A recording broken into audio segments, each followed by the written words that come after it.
first of all, how are you both? You're good. I've been ill all week and at the same time flying to Belfast to do Game of Thrones. But I was really ill. I had the flu so badly. Like I couldn't drink coffee all week or smoke. Oh bless. I was like dying and like lemon and honey and antibiotics. But I still managed to film on a hilltop. So. You are a trooper, a monster. So Molotov Jukebox, tell us about the band and how it all started. It started with a lot of chaos, pretty much. Me and Sam met in another band, and we were like, right, we want to do our own band. And then slowly we kind of accumulated other crazy people that wanted to make music with us. We went through like 16 musicians. Damn.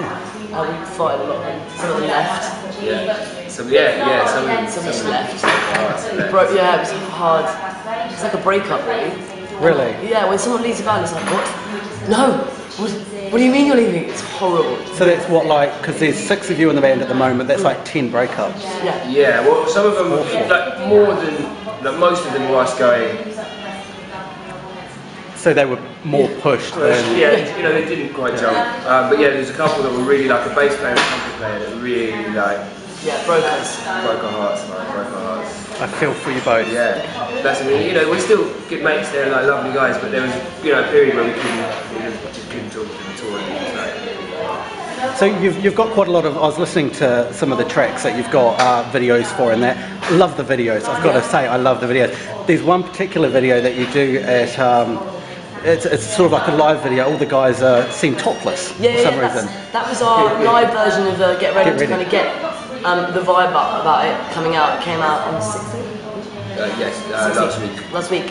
So can you give us a bit of insight to the track? Because it's an old Temptations song, isn't it? Yeah. Right, we're going to cover it and just put like some dirty Afrobeat on it. So why that song? Was there any sentimental... Bet, really. I think you know, we had a bet with someone and we lost, so it's kind of that. Yeah. Pretty much.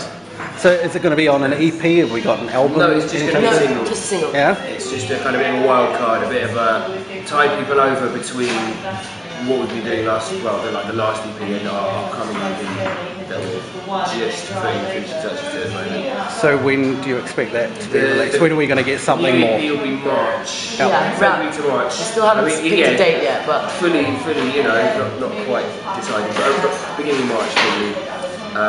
And that'll be like another, just like another Spring Baby. Exactly. Spring Baby. Spring Baby. Love it. Love it. So what about gigs? Are you planning on touring? Because you look like a really exciting live band. I mean, from the videos that I was watching, the St Pancras video, brilliant. Oh, that was like so top. much fun. It looks at, and you look like a real fun band to see. When are we going to get to see you live? Yeah. What are we doing? Our next gig is on the 3rd of December at the Bedroom Bar in East London, in Rivington Street.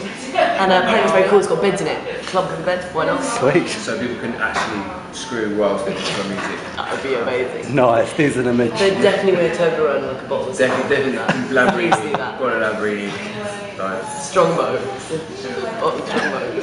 Back at Chris, pork scratchings. Yeah, scratching. And lots of shagging on beds while watching well, you. I mean, you know, we kind of pride ourselves on... You can get bacon loo. Yes. We do pride ourselves on getting people getting together at our gigs. It's quite a kind of ongoing theme is that people get to come to our gigs and just get it on. And, you know, the music makes everyone want to just, you know. Well, if that isn't blatant, like a venue with beds ready made, I tell you, it's right there for you. Absolutely sorted. So, what roles do you both individually play in the band? I play the accordion and I sing, and I've written a lot of songs. And now we're kind of more collaborative. Like now, the songs are starting to change, and now we're all adding bits and bobs to it rather than it just kind of being someone writing a song and giving it to the band. Now it's a bit more. Yeah. It's changing. So with so many genres, because there's gypsy, there's a bit of funk thrown in there, pop and rock obviously feature there as well. Where do you get all the influence? Where does your influence come from in the band between the 6 of you? I'm not sure. The thing is, it's like 6 people in the band that all have had massively different kind of musical upbringings and tastes. You know, but have, you know, like the influences that they've had through their lives have led everyone to have their own specific tastes, and also everyone's constantly I guess exploring music and discovering other things, and so everyone's always like slightly obsessed with something different to everyone else at that particular time, and it might be that 6 months later someone else will be obsessed with you. But you know, so because everyone's always got this different stuff bubbling, and everybody's excited about music all the time, and he's fascinated by it, and he wants to be part of it. But, you know, it's almost like, how do we filter out most of it to just, you know, like, I mean, we could easily put like 20 different styles in one track because that's what's going on in everyone's heads at that time. So yeah, it's more trying to filter it down and, you know, trying to find it. Because it's a very different sound to anything that's out there at the moment.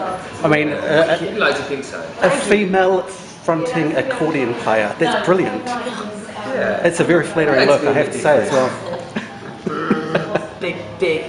Big heavy squeeze box. So what sort of stuff are you listening to at the moment? Like outside of Molotov Jukebox, what sort of gets your blood pumping? Zenazis. Yes. Zenazis are amazing. Little Bristol like swing bands. I'm about to get into a lot of Cuban music. I've got a friend called Una, and she's just recorded me loads and loads. She's just made me loads of CDs, which I'm very excited about. Yeah. So I kind of like that. A bit Cuban. Louis Primo and Otis Redding and Sam Cooke and what I've got a lot of my Classics. Yeah, classics. What's it called? Calypso. Lord Kitchener, Adam, my guitarist, just gave me just dumped his entire music collection onto my phone. So I just good. Getting amazing, really random, rare Calypso tunes. Well, there's a whole Calypso song about Hermaphrodite. Amazing. Absolutely brilliant. So you know, there's a lot of stuff going on. So you're doing a tour, I read, sort of like an unplanned tour of Brazil. Oh, that was last year. Yeah, we did an unplanned. This year we're trying to plan it. Okay. Last year we went and we basically booked. Well, I mean, it started off as us going on holiday, and then various members of the band kind of jumped on the bandwagon and turned up. Well, we're all going to go to Brazil together. Let's bring our instruments. Let's do something musical. And so we had like one gig booked at the very beginning, like the second day we got there, and then one gig booked like sort of halfway through the month, and we played 17 times in a month off the back of like the first gig, and then we just got more gigs, and we'd go to a new town and say, well, this is who we are, we've got our instruments, can we play? And like one town, one of the last places we went into, walked into like the biggest bar in the town, said, we're doing a gig, start talking to the guy, and he's like, well look, the way I look at it, you've come all this way with only your instruments, no sound desk, no drums, nothing. You're either crazy or amazing, so I'm going to have to book you, regardless of which one it is. So yeah, you're playing tonight. So, okay, awesome. And that kind of happened a lot. There was that kind of, okay, let's see what you're about. Yeah, so it's the interest in what you guys do that.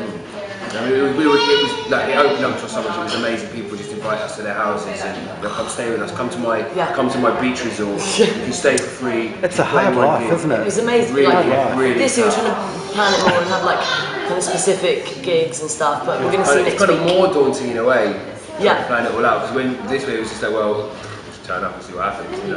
So you're waiting to find out what next week, if you're actually going to be doing the Brazil thing again. Yeah. Well, fingers crossed for you. It sounds brilliant. I want to go in January. Oh, I bet. In Brazil. Winter in this country. Seriously. It's not worth it. So you also did pretty well in the festival circuit last year, didn't you? Because you got nominated for Best Breakthrough.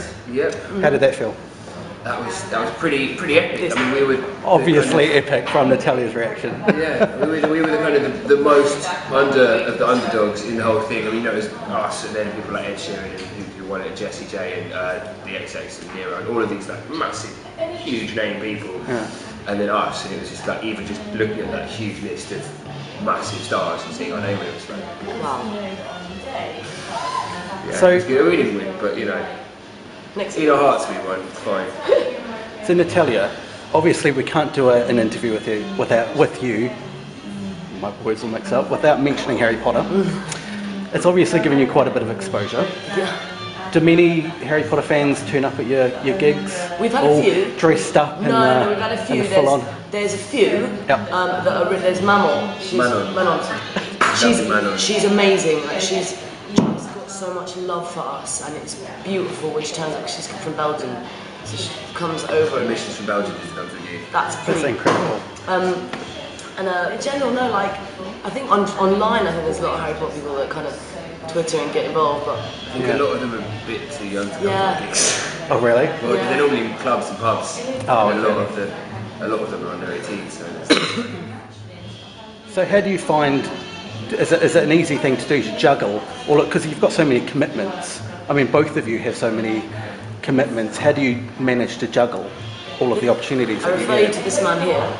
This is serious. This is our He's a manager. manager. He makes everything. He's Austrian, so He oils timekeeping, everything. schedules. And between him and my agent and me kind of going help, everything sort of goes, works. Sort of flows. Yeah. So, being the only female in a band of 5 other males, I take it you've shown them who's boss? I mean, I'd say actually Max is the real woman in the band, the drummer. Really? Definitely. He's going to love that shout out, Yeah. I'm sure. He gets worse regularly. He can be out with it. Yeah, he's definitely the woman in the band. Although he's got the biggest cock, but he's definitely the woman in the band. Exclusive. Yeah. There we go. Well, the lady... You better buy me a drink after that. So what's next for Molotov Jukebox? Kind of just Well, general world domination. yeah, pretty much taking over the world. I mean, I'm voting Nat for Prime Minister. I think it's the first move, and then maybe Angus is head of the UN. I'm gonna have banners. Tom made. is the Pope, and then we'll get the kind of 3 arms of power and. Done. So you're keeping it realistic then? Yeah, obviously, basically. Yeah. I think Not that's the aiming way- too high, No. achievable goals for Small, the first few. small term. Yeah. So goals. in regards to the long term then? Well, then I'm gonna die. I mean, that's, Well, I'd say maybe I'll maybe destroy writing it. our name on the moon so it's visible from Earth, probably. I'd In imagine, neon and glitter. Yeah. well, I'd imagine you'd be that exhausted from all of those things that you probably would die. Yeah. Well, hopefully not In an anytime exciting soon. way. No, some kind of serious rock and roll way. Something very Absolutely stupid. some A Hoover, some a Hoover and a chicken. Some Watsons. Well, hopefully they won't be anytime soon because we're really looking forward to hearing more. Thank you very much for your time, both of you. Thank you.